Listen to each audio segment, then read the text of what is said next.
classical singer, you almost certainly know about this book, The 24 Italian Songs in Arie. Yeah, man, they are awesome, man. They are awesome. But there are actually a bunch of problems with this score, such as a lot of wrong notes and harmonies, and accompaniments that often interfere with the natural stresses in the text. Oh, fair play. I think you're probably quite right about that. But regardless... The other thing about these pieces is they are fucking bangers. They're such good pieces. I don't actually think there's a bad piece in the whole book. There are ones that I like less, but there isn't a bad piece in the whole book. How many Aria albums can you say that before? That really is the case in my opinion. It's kind of weird actually, because there's no Handel in there. Whereas Handel, like there's Bononcini, and Bononcini was a rival of Handel in Italy. But that's the thing, like the context. It's not the context like comparing like now with then. It's analogous to comparing Charles Craig to Pavarotti. Just the environment that we are in now is we do not have there is not a big following for realizing the beauty of Arie and Antiche, and they have stood the test of time. This is important actually, is that we never sing music because it's what we're told to do, or because it's one of the reasons why I really like Baroque vocal music. Is what Bach, Handel, and that basically. You know,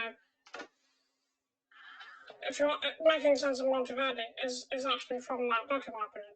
But yeah, they stood the test of time. But the big point that I want to get onto is that you have to know or have a strong feeling and able to replicate and demonstrate the principles of singing as you see them, or the principles as I would say was maybe physiologically useful. You have to know that shit before you sing them, before you sing these songs. Like, yeah, well, I think you're right. Now it's, with some teachers like Vakai or Malocki, or, I don't know, Parotti's teacher escapes me, but him, and anyone in that sort of vein. I'm guessing you've heard of Vakai, and I do have a book of Vakai, and I actually quite like teaching some of the things to kids in Vakai, but I've actually lost it now, so I kind of cut. But I only like teaching Vakai because it is an introduction to Italian. That is the only fucking reason. Because a lot of people are like, yeah, you have to sing Vakai, you have to, because it encourages legato. It only encourages legato if you know what legato means. It does not encourage legato. It doesn't encourage any vocal technique unless you know what the fucking vocal technique is in the first place. And that is my fucking point. Before they stick the students on those things, to basically just get them to vocalise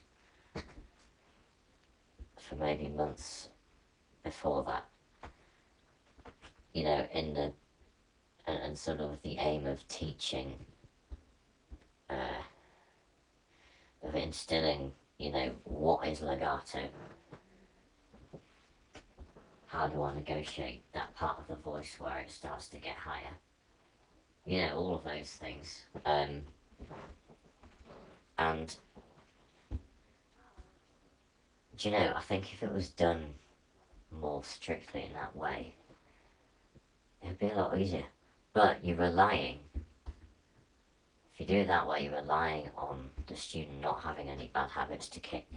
And this is why, me personally, I benefit most, in my own personal way, not actually by singing scales as a fundamental. For me, what is fundamental are some exercises, sound, and text, and feeling, and notions of depth, and different notions applying that to music, because I think that it is not.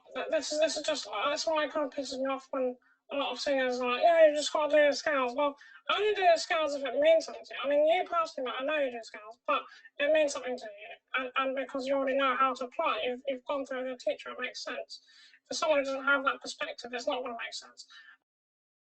If you've grown up in choirs, you know, especially if you've got a voice of some size, when you're growing up going through schools in choirs and things, you're always told to sing quieter. Well, what is a kid with a large voice going to do in that case?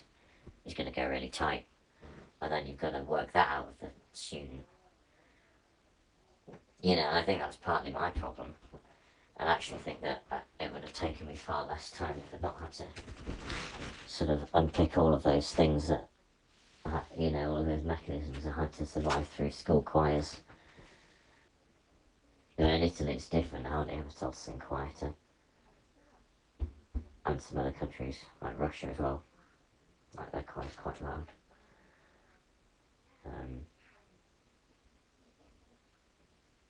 So my thoughts there on that. Someone is not going to sing Arie, Antiche well unless they already know how to sing well.